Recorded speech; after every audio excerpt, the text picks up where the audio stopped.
Chuck, I've lived through politics for all these decades watching health care fail. It failed because Ted Kennedy didn't take the advantage he had with Dick Nixon back in the 70s. Ironically, Dick Nixon, a relatively conservative president, was willing to do health care, a mandated a mandated employer program.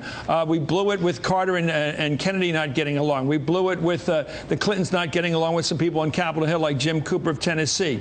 We keep blowing it. The inability to share the responsibility of dealing with health care. Will the president's going around the country and going on television the next couple of weeks change that climate enough to get this thing through? Look, I absolutely believe that I sometimes think we're getting played here a little bit. You know, we've created this drama that he's struggling to get this done, and there's no doubt this is a tough road ahead for members of Congress, and they're struggling, and they don't want to vote for this thing, and they're nervous about it.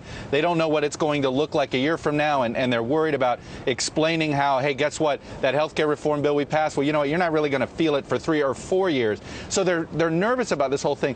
But Chris, 15 years ago, we had industry spending millions. There was more money on TV being spent to kill health care than to pass it. We have the exact opposite now. I was just checking in with our friends over at the Camp CMAG. It's Evan Tracy who runs that. He said there's been $40 million spent, and more money has been spent advocating the president's health care proposal than defeating it. That environment makes it like, look, they're going to get something.